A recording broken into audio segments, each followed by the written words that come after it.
Om Namah Shivaya. Namaste. Good morning, good evening, good night, wherever you are on this world, on this planet. Welcome to this PPY session, and I welcome you all. Today is the second day. I'm just talking about meditation for the beginners, the person who is really new to this world, meditation world. Today I'm just going to detail about what is the next step. Yesterday I talked about what is meditation, what is dhyana, how to start and why we should start, what is the meaning of meditation and why we should do this. And before doing this we should know who we really are, who am I, and what is life and whose life. Okay, so yesterday we just talked about who am I. इसको जानने की सबसे पहले ज़रूरत है कि पहले मैं हूँ कौन, किसकी लाइफ, और किसकी लाइफ में मेडिटेशन मैटर करता है, मायने रखता है. तो कल हमने एक छोटा सा एक जस्ट ट्रायल दिया था, एक जस्ट बताने की कोशिश की थी बिगिनर्स के लिए जो मेडिटेशन के लिए बिल्कुल नए हैं और नई दुनिया में कदम रखते हैं. तो उनको अगर तुरंत एक कोई क्लास ज्वाइन करा दी जाए तो शायद वो कंफ्यूज हो जाते हैं. जैसा कि कल मैंने आपको बताया था कि अगर नर्सरी क्लास के बच्चे को 10th क्लास के बच्चों के साथ बिठा दिया जाए तो वो सिर्फ नकल करेगा और झूठ का बोलेगा कि मुझे मजा आया. वो इसलिए बोलेगा मुझे मजा आया क्योंकि वो औरों को देख रहा है कि वो लोग बहुत मजा कर रहे हैं, तो उन्हें लगेगा कि चलो मैं भी बोल दूं, अच्छा लगा जी, बहुत अच्छा लगा, बहुत आनंद आता है जी, बहुत मजा आता है. लेकिन वो उसे जस्ट एक फ्लेवर लेते हैं तब उसे इतना मजा आता है ना. वो जस्ट एक कहते खाना की खुशबू, जब आप किसी रेस्टोरेंट के बगल से गुजरें तो जैसे आप बहुत अच्छे खुशबू को सुनते हैं तो आपको बहुत अच्छा लगता है. तो बिना खाना खाए किसी रेस्टोरेंट के बगल से गुजरने से आप सिर्फ इमेजिन कर सकते हैं कि इस रेस्टोरेंट का खाना बहुत अच्छा होगा और आपको मजा आने लगता है कि अरे सच में अगर किसी दिन बैठ के यहां जरूर खाऊंगा.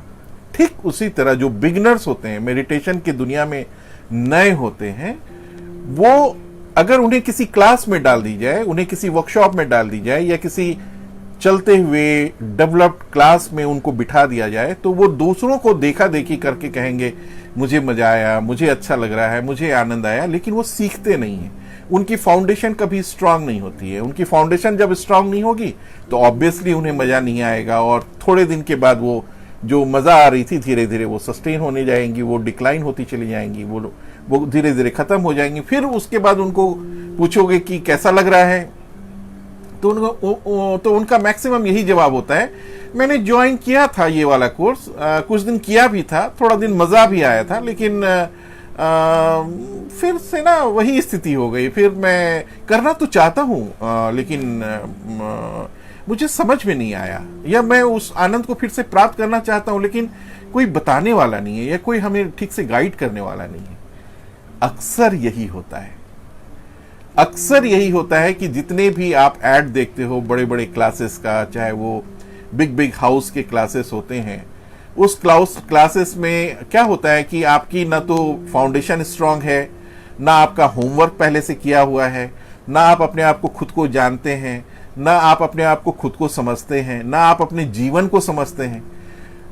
अपने जीवन को नहीं समझा, जीवन के मतलब को नहीं समझा, अपने स्वयं को नहीं समझा और चले आए मेडिटेशन करने. सिर्फ नाम देख के, सिर्फ बैनर देख के. कुछ लोग तो सिर्फ इसलिए जाते हैं कि बैनर देख के मेडिटेशन में जाके करूंगा तो मुझे आशीर्वाद मिलेगा, या मुझे ब्लेसिंग्स होंगी, या मुझे उनका आशीर्वाद प्राप्त हो जाएगा. ये सारा मिथ है, ये सारा साइकोलॉजिकल इफेक्ट है ना. कि आप जाते हो किसी के बड़े बैनर के पास, वहां जाके ध्यान करते हो और आपको ऐसा लगता है कि मुझे फायदा हो रहा है. फायदा होता नहीं है. ये प्लेसिबो इफेक्ट होता है जो थोड़े दिन तक आपके पास रहता है और फिर फाइनली आप डिटैच हो जाते हो और फिर उसी स्थिति में आ जाते हो जिस स्थिति में आप बिल्कुल शुरुआत में थे, है ना. तो मेडिटेशन करने के पहले जितनी भी मैं आपको कल बात बताई, कल की अगर आप वीडियो नहीं देख पाए हैं तो कल की वीडियो आप जरूर देखना।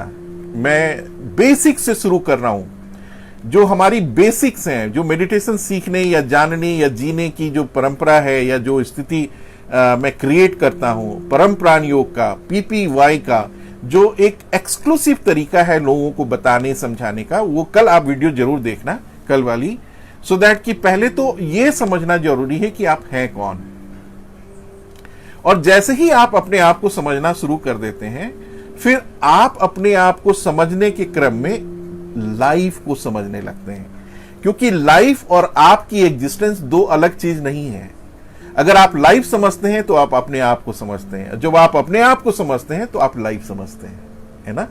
तो दोनों की हाईली इंटरकनेक्टेड है, तो आप एक दूसरे को समझना शुरू करते हैं। वो कैसे समझते हैं? कल मैंने आपको बताया था कि स्टैचू का, स्टिलनेस का, प्रेजेंट मोमेंट का एक्सपीरियंस करके। अगर आपको देखो, रोड पे जाम में बहुत भीड़ लगी हुई है ना, 10-10 किलोमीटर का जाम लगा हुआ है रोड पे, लोग एंजाइटी में हैं, 1-1 सेंटीमीटर गाड़ी आगे बढ़ रही है, लोगों को पता नहीं है कि वो अपने घर कब पहुंच पाएंगे। आप उसमें से किसी एक आदमी को उठाओ और बोलो चलो मेडिटेट करते हैं। उस जाम भरे रोड में एक किसी आदमी को आप पिक करो और उसको उस जाम से हटाओ और कहो कि चलो आज मेडिटेशन करते हैं, बहुत शांति मिलेगी। तो क्या उसे शांति मिलेगी? क्या आप मेडिटेशन कराने में सफल होगे? नहीं, क्योंकि उसकी मानसिक स्थिति तो अभी जाम में फंसी हुई है। उसे घर पहुंचना है, 10 किलोमीटर का जाम लगा हुआ है, तो उसकी एजेंडा तो अभी प्रेजेंट मोमेंट की कुछ और है। और आप उसे उठा करके सीधा बोलो कि चलो मैं ध्यान कराता हूं और आपको ध्यान से बहुत अच्छा लगेगा, तो क्या वो ध्यान कर पाएगा? नहीं कर पाएगा। ठीक उसी तरह से जीवन के जाम से लोगों को हटा के अगर आप तुरंत बोलो कि ध्यान करना शुरू कर दो, मेडिटेशन करना शुरू कर दो, अध्यात्म की दुनिया में आ जाओ, तो क्या वो आ पाएगा? अगर वो आता भी है, अगर आप पैसे लेके उसे सिखा रहे हैं, तब तो वो पैसे के कॉस्ट को भरपूर करने के लिए आ जाएगा, just to explain, just to satisfy themselves that they have paid some money. वो सिर्फ मनी के कॉस्ट को रियलाइजेशन करने के लिए भले आ जाएगा, लेकिन फाइनली उसका कुछ नहीं होगा, कोई फायदा नहीं होगा, है ना। तो जीवन में ध्यान करने के पहले अपने आप को ध्यान करने के लायक बनने की जरूरत है, बनाने की जरूरत है। और इसमें थोड़ा वक्त लगता है, और एक बार अगर समझ में आ जाती है बात, तो फिर वक्त नहीं लगता है, फिर आपके पूरे रूट्स थ्रू हो जाते हैं, आप एकदम क्लियर स्मूथली चले आते हैं, है ना। तो कल जैसा कि मैंने बताया था कि ध्यान करने के पहले ध्यान करने के लायक बनना, ध्यान करने के दुनिया में इंटर करना, उसके पहले सबसे फर्स्ट पॉइंट है कि स्टिलनेस या स्टैचू को एक्सपीरियंस करें, है ना। स्टिलनेस और स्टैचू को एक्सपीरियंस करें। जैसे कि बच्चे में खेलते खेलते, स्टैचू खेलते खेलते एक बच्चा बोलता था स्टैचू, तो जो जिस चल रहा होता था वो उस वक्त रुक जाता था। तो अपने जीवन में भी चलते चलते स्टैचू बोलें, और जो जहां जिस वक्त जहां खड़े हैं वहां स्टॉप हो जाएं। अपने घर का कोई लोकेशन लें और वहां पे सबसे पहले अपने आप को इंस्ट्रक्ट करें कि आज मैं अपने आप को इंस्ट्रक्ट करता हूं, लेट्स एक्सपीरियंस स्टैचू। तो जैसे ही आप स्टैचू को एक्सपीरियंस करेंगे, तो power of now and stillness of mind, ये दोनों को आप एक्सपीरियंस करने लगेंगे। Power of now and the experience of stillness. Stillness means आप स्टिलनेस को जैसे ही एक्सपीरियंस करते हैं, you are allowing your mind to experience quietness. तो quietening the mind and quietening your whole existence, है ना। सबसे पहले तो 10-15 दिन, 20 दिन, महीना भर तो इसी की प्रैक्टिस करनी चाहिए।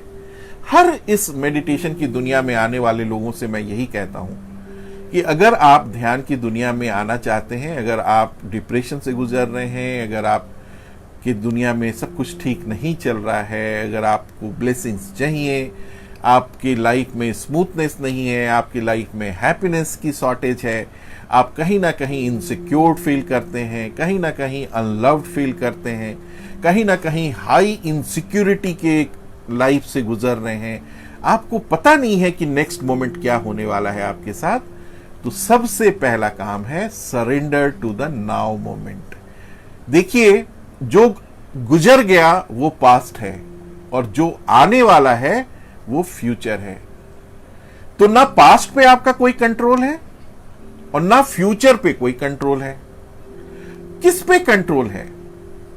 जो गुजर गया वो गुजर गया, उस पे आपका कोई कंट्रोल नहीं है। It has become the memory now. और जो आने वाला है that is a memory, that is a perception, that is a story. जो आप आने वाले समय के लिए चिंतित होना चाह रहे हैं वो भी आपके कंट्रोल में नहीं है, विच हैज नॉट ये टू कम। आपके कंट्रोल में है क्या? सबसे पहले आपके कंट्रोल में अगर कुछ है तो this is a now moment. और नाउ मोमेंट में क्या होता है? सबसे पहले अपने आप को उस भाग दौड़ भरे भीड़ भाड़ की दुनिया से अलग हटा के अपने आप को ठहराव के एक्सपीरियंस को अवेयर करना है। ठहराव के अवेयरनेस को एक्सपीरियंस करना है, या ठहराव के एक्सपीरियंस को अवेयर करना है ना? तो जब आप भागती दौड़ती दुनिया से अलग हटके रोज 5 से 10 मिनट बीइंग एन स्टैच्यू अपने आप को देखना शुरू करते हैं, तो आपके शरीर के साथ साथ आपकी पूरी अस्तित्व धीरे धीरे ठहरने और मिरेकल ऑफ नाउ मोमेंट को एक्सपीरियंस करना शुरू करती है। इस दुनिया में, इस पूरे जीवन में अगर सबसे इंपॉर्टेंट कोई चीज है तो वो है नाउ मोमेंट। और वो नाउ मोमेंट को जब आप एक्सपीरियंस करना शुरू करते हैं तो ना तो आप पास्ट में होते हैं ना फ्यूचर में होते हैं। ना आप पास्ट में होते हैं ना फ्यूचर में होते हैं। फ्यूचर हर समय आपको इनसिक्योर दिखाता है कि आप इनसिक्योर हैं। पास्ट आपको हर समय यह दिखाता है कि आप पछतावा कर रहे हैं कि अगर आपने ऐसा कुछ कर लिया होता तो बहुत अच्छा होता। जबकि कोई कंट्रोल ना पास्ट पे है ना फ्यूचर पे है। लेकिन नाउ मोमेंट से आप अपने पूरे जीवन की दशा बदल सकते हैं। नाउ मोमेंट से आप अपनी पूरे जीवन की दशा को बदल सकते हैं, दिशा को बदल सकते हैं। तो नाउ मोमेंट में आना, रुकना सबसे मोस्ट इंपॉर्टेंट थिंग है। इसीलिए सबसे पहले मैंने कल कहा कि स्टैच्यू को एक्सपीरियंस करें। स्टैच्यू का एक्सपीरियंस मीन्स आपके जैविक शरीर, आपका अस्तित्व, आपका शरीर, आपका उपस्थिति को आप एक स्टैच्यू की तरह एक्सपीरियंस करें। जब आप अपने आप को स्टैच्यू की तरह एक्सपीरियंस करेंगे तो फिर आपके शरीर के साथ साथ आपका ठहराव, आपकी स्थिति का ठहराव धीरे धीरे रुकने लगेगा, जो इनसिक्योरिटी से आपको दूर लेके आ जाएगा और सिक्योर्ड जोन में लेके आ जाएगा। इनसिक्योरिटी से सिक्योर्ड जोन में लेके आ जाएगा। और जैसे ही आप सिक्योर जोन में आना शुरू करेंगे तो पूरी जीवन की स्थिति, परिस्थिति धीरे धीरे सब कुछ कंट्रोल में, संतुष्टि में, अंडर कहते हैं बैलेंस में आनी शुरू हो जाएगी, है ना?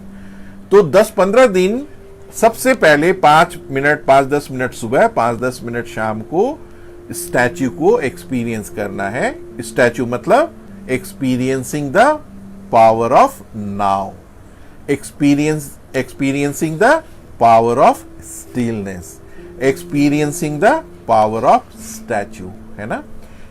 हमारे शरीर के इंस्ट्रक्शन जैसे ही हमारे पास और हमारे साथ हमें बिल्कुल ठहराव की स्थिति में लेके जाते हैं, तो हमारे साथ साथ हमारी परिस्थितियां भी ठहरने शुरू हो जाती हैं। जो परिस्थितियां अभी दौड़ भाग रही हैं, अंडर कंट्रोल लग रही हैं, नॉन कंट्रोल लग रही हैं, आपको लग रहा है कि स्थिति भयावह होती जाएगी, पता नहीं क्या होगा, पता नहीं नौकरी रहेगी नहीं रहेगी, पता नहीं बच्चे का क्या होगा, पता नहीं हमारे भविष्य का क्या लिखा हुआ है, क्या होगा नहीं होगा।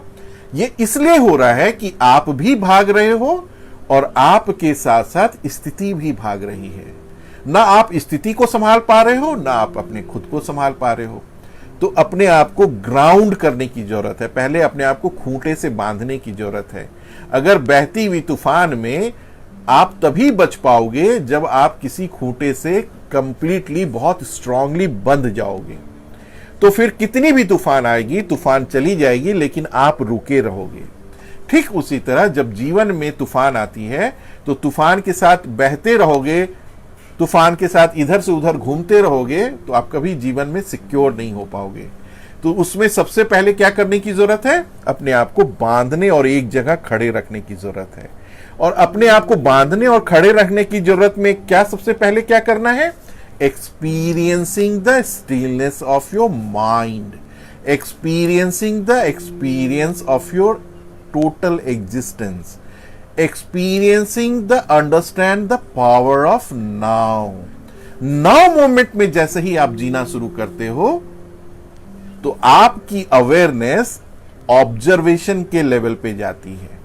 और जैसे ही आपकी अवेयरनेस ऑब्जर्वेशन लेवल पे जाती है तो आपको वो प्रेजेंट सर्कमस्टांसेस से डिटैच कर देती है और आपका रोल मात्र एक दृष्टा के रूप में होता है, ऑब्जर्वर के लेवल पे होता है। तो ऑब्जर्वर हर वक्त एक्सपीरियंस से डिटैच्ड है। जो एक्सपीरियंस हो रही है, you are not the experience but you are the observer of the experience. But when you experience yourself as an observer, then everything, every circumstances which is happening inside you and outside you, it is completely detached from your circumstances, detached from your existence. तो आप सिर्फ दृष्टा के भाव में उस पूरे circumstances को, एक तूफान को सिर्फ देख रहे होते हो। लेकिन आप इस स्थिति में तभी पहुंचते हो जब आप स्टिलनेस को एक्सपीरियंस करते हो, जब आप ठहराव को एक्सपीरियंस करते हो, जब आप पावर ऑफ नाउ को एक्सपीरियंस करते हो, जब आप स्टैच्यू को एक्सपीरियंस करते हो, जब आप कंप्लीट मूर्ति हो जाते हो। तो कल के सेशन में मैंने आपको ये बताया था। ये सेशन मैं इसलिए लीड कर रहा हूं, ये सारे बिगिनर्स के लिए हैं जो मेडिटेशन की दुनिया में अभी अभी कदम रखे हैं या रखना चाहते हैं या कुछ मेडिटेशन की दुनिया से कुछ पाना चाहते हैं। ये उन लोगों के लिए है। वैसे हमारी जो अभी क्लासेस चल रही थी वो काफी हाई स्टैंडर्ड और काफी हाई लेवल पे चल रही थी, जो बिगिनर्स के लिए मैच नहीं कर रही थी। उन्हें कुछ समझ में नहीं आएगा, क्योंकि अगर वो बीच से किसी क्लास में ज्वाइन कर लेंगे तो, क्योंकि ऊपर की चीज को समझने के लिए सबसे पहले आपको फाउंडेशन का स्ट्रांग होना बहुत जरूरी होगा, है ना। आइए आज के सेशन में मैं जो आज कहने जा रहा हूं कि कल मैंने आपको बताया था importance of statue, importance of experiencing the statue of your being, understanding the power of now and experiencing the beauty of stillness that is happening inside you. And who are you? You are not your body. You are not your mind.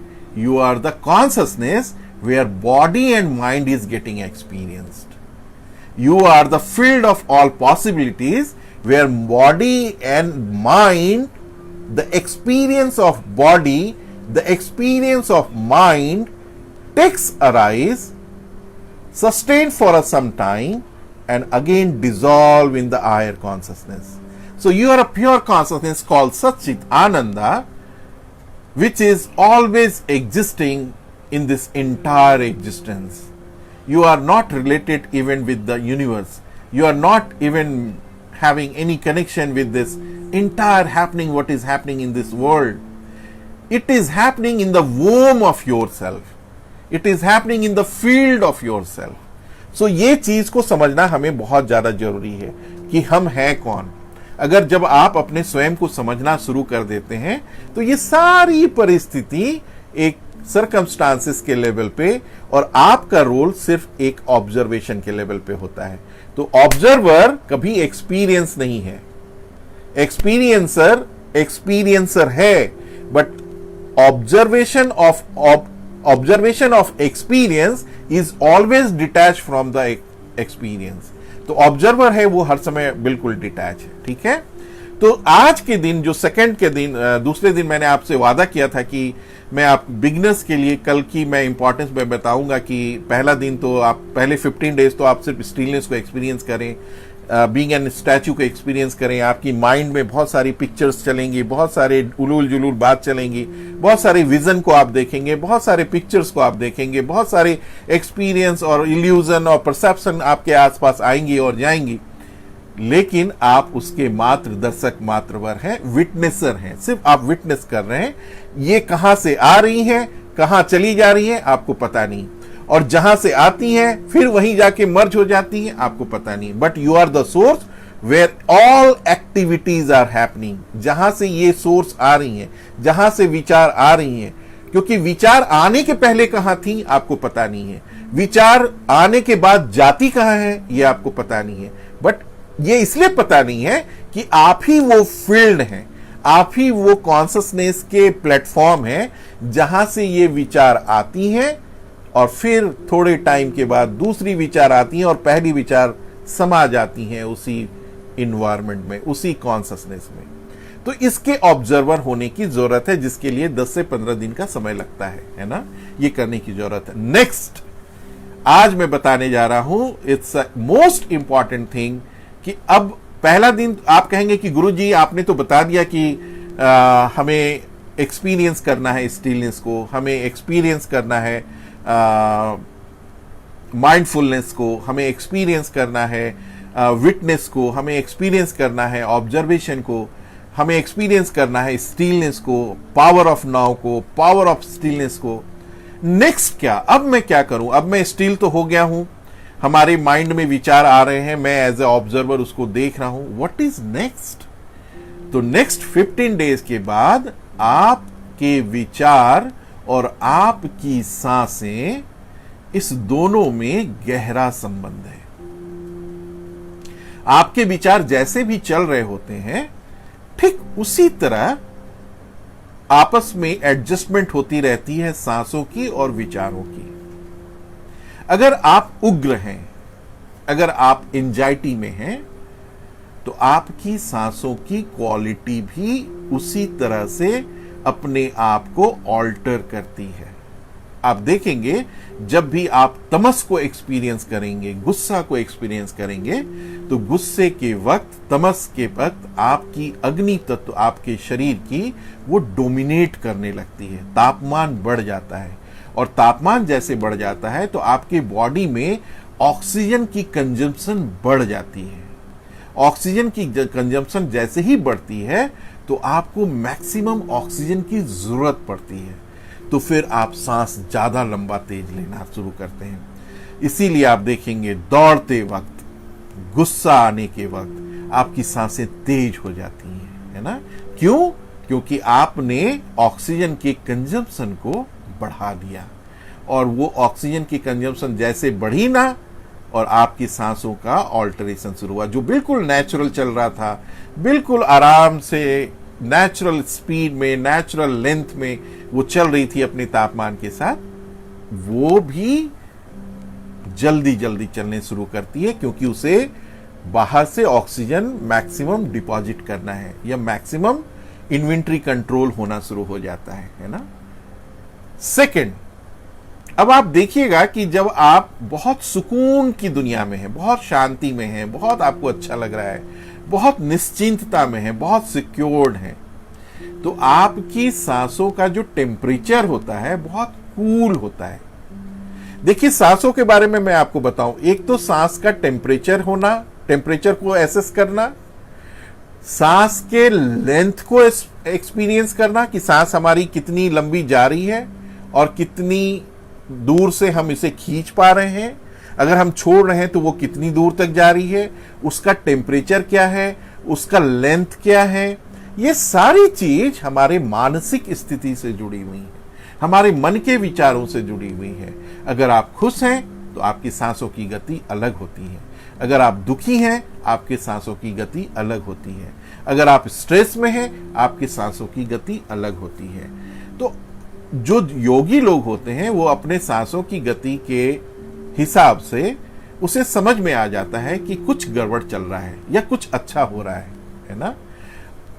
Next step जो मैं कहूंगा, जो meditation का जो next step मैं आपको बता रहा हूं, एक तो स्टिलनेस, स्टैचू का जो एक्सपीरियंस है, क्योंकि वो आपको भीड़ की दुनिया से पहले तो अलग करें और आप अपनी दुनिया में पहले इंटर तो करें। आप जैसे ही अपनी दुनिया में इंटर करते हैं तो आपकी अस्तित्व आपके साथ धीरे धीरे जुड़नी शुरू होती है। जब जुड़ना शुरू होती है, जब कनेक्शन आपका बढ़ना शुरू होता है, तो नेक्स्ट काम होता है अपनी ऑब्जर्वेशन से, अपने ऑब्जर्वर से, अपनी विटनेसर से, अपनी नोटिफाइंग एजेंट से आप अपने अस्तित्व के सिंबॉलिक साइन को ऑब्जर्व करें। आप जिंदा हैं, इसका क्या प्रूफ है? इसका प्रूफ यही है कि आपकी सांसें चल रही हैं, और जो सांसें चल रही हैं इस पे आपका कोई कंट्रोल नहीं है। It is simply happening to you. ये सिर्फ एक एक्टिविटी है जो जीवन के साथ, शरीर के साथ आपको एज ए गिफ्ट मिली है। दोनों चिपकी रहती है ना। आपका शरीर आपके साथ, सांस के साथ चिपका हुआ है और आपकी सांस आपके शरीर के साथ चिपकी हुई है ना। इसमें आपका कोई कंट्रोल नहीं है कि हम सांस ले रहे हैं, हम सांस छोड़ रहे हैं। ये आपको लेना ही पड़ेगा। ये एक हैपनिंग है जो आपके साथ हो रही है।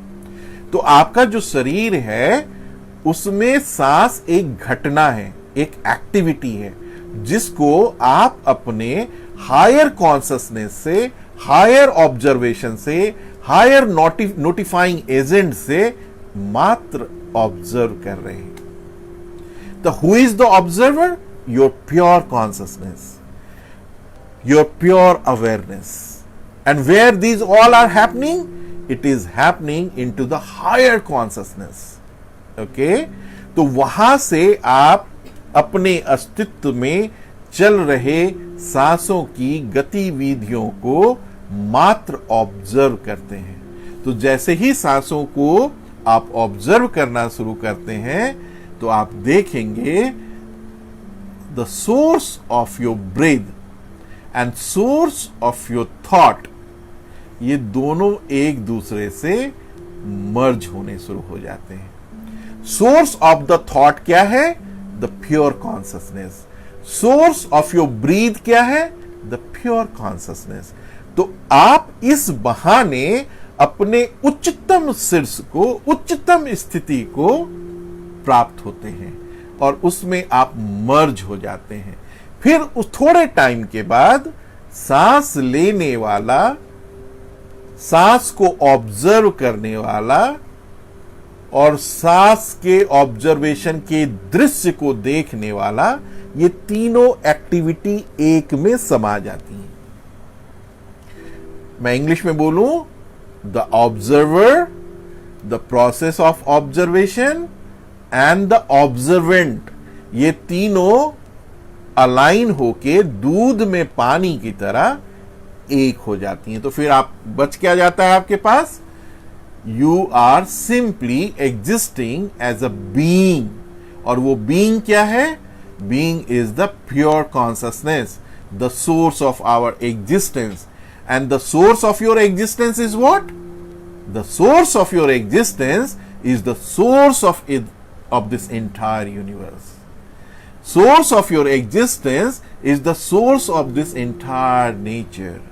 Source of this entire subject, non-subject, matter, non-matter. हम कहते हैं हमारी उत्पत्ति, हमारी एग्जिस्टेंस की उत्पत्ति से हम मर्ज होने लगते हैं। और जैसे ही आप मर्ज हो जाते हैं तो मर्ज होने वाला और मर्ज में किया जाने वाला, ये दोनों एक हो जाता है ना। जैसे ग्लास में पानी को रख के आप समंदर में जब फेंक देते हैं तो क्या होता है? ग्लास में रखा हुआ पानी, जो अब तक एक ग्लास में रखा हुआ पानी था, वो समंदर में विलीन हो जाता है। फिर आप उस पानी को ढूंढ नहीं सकते हैं। फिर उसकी स्वरूप बदल जाती है, उसकी अस्तित्व बदल जाती है। वो इतने से अनंत हो जाता है, इनफाइनाइट हो जाता है।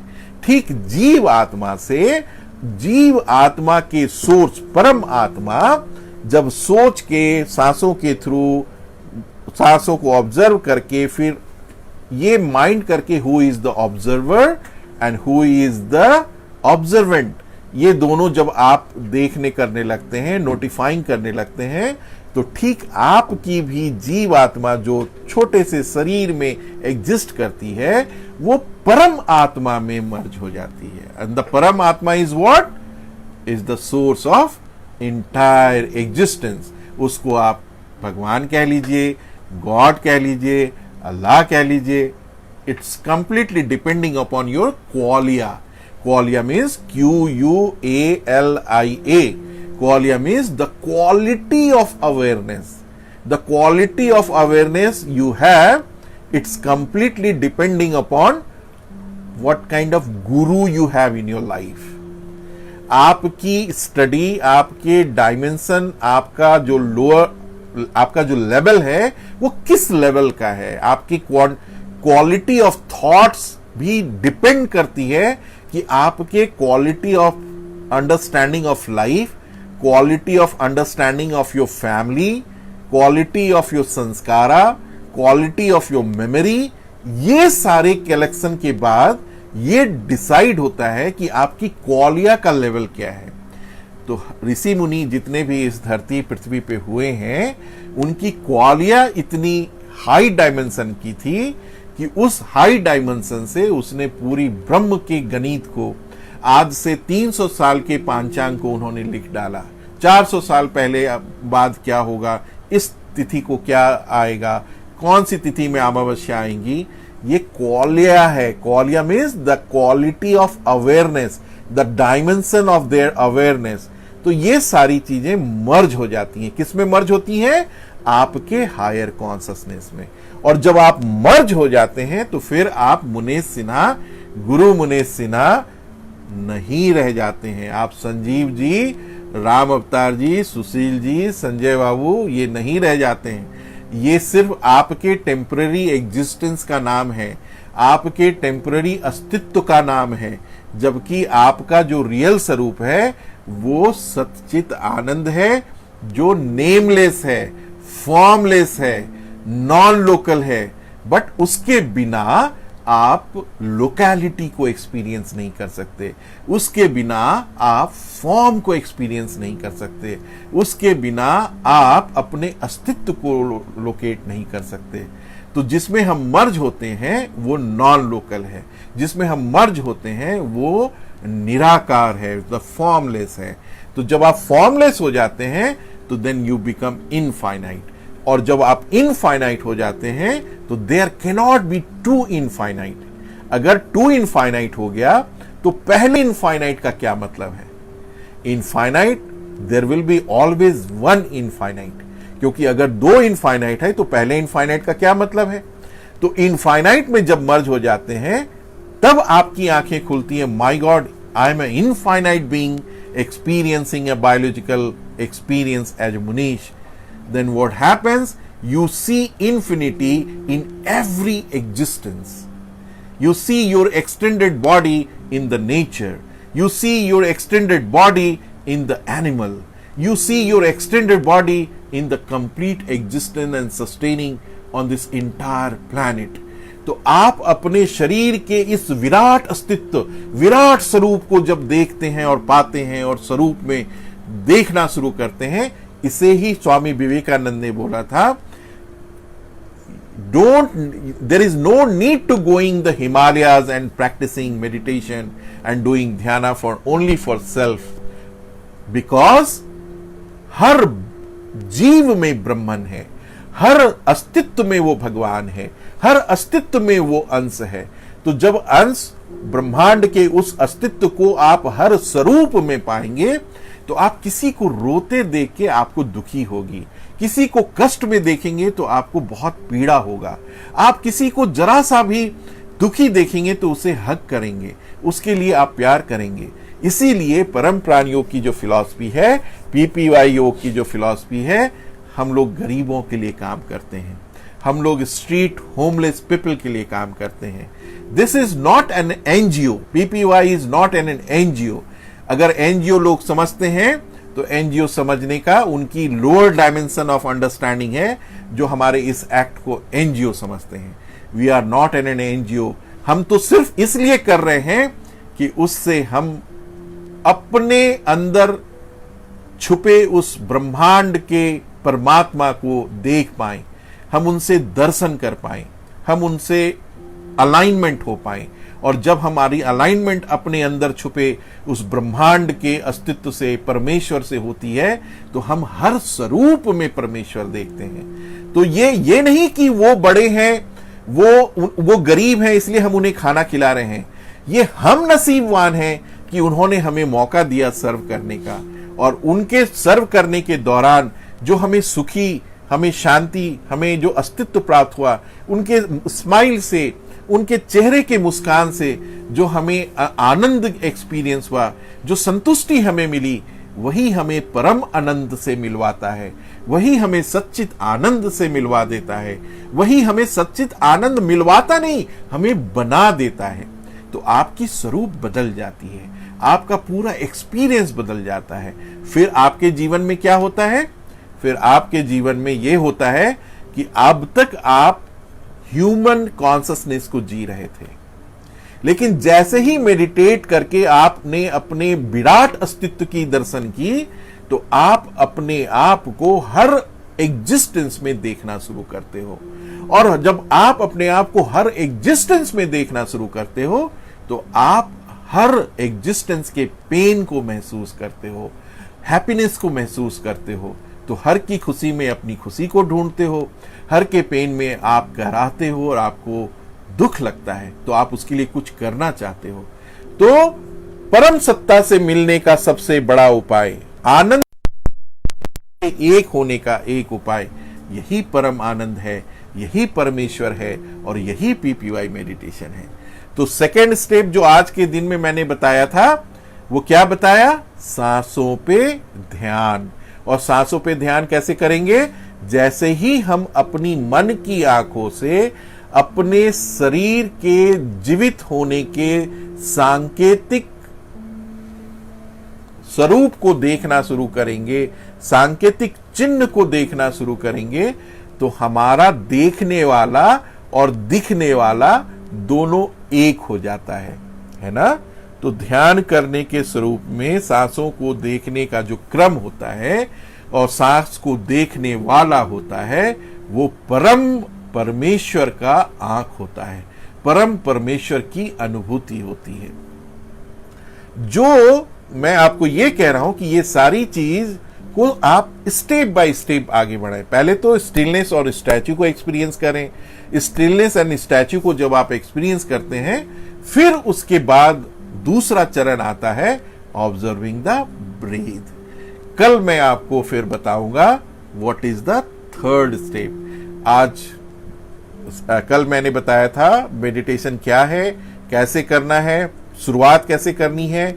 आज मैंने बताया शुरुआत के बाद फर्स्ट स्टेप क्या करना है, ऑब्जर्विंग द ब्रेथ। ब्रेथ के ऑब्जर्वेशन में क्या फायदा होता है, क्यों होता है, उससे आपकी साइज कैसे बढ़ती है, आप कैसे निफिक्र होकर जिंदगी जीते हैं। कल मैं बताऊंगा ऑब्जर्वेशन के दौरान सांस को देखने के क्रम में भी अगर आपके विचार आपका पीछा ना छोड़ें, तो उसकी क्या उपाय है, उसको कैसे हम डिलीट कर सकते हैं, उसके डिलीट करने के क्या क्या साधन है, क्या क्या उपाय हैं। तो thank you so much for this today's session. It was wonderful meeting you all. अगर आप पीपीवाई मेडिटेशन को फॉलो करते हैं, दिस इज माय चैलेंज कि आप इस पूरी दुनिया के सबसे संतुष्ट, सबसे सुखी और सबसे सिक्योर्ड पर्सनालिटी इस पूरे प्लैनेट पे होते हैं with bigger smile. Thank you so much. Wait for tomorrow. I'm going to come tomorrow live just because of you people, to understand you, to make you understand what is the third stage of the meditation. हम सांस को देखते के क्रम में और क्या करेंगे। मेरा वादा है कि अगर आप मेरे साथ चलें आप मेरे हर इंस्ट्रक्शन को फॉलो करें, तो वो दिन दूर नहीं जिस दिन हम आपको आपके परम अस्तित्व परमात्मा की दर्शन यूं करवाएंगे, चुटकी में। ओम नमः शिवाय।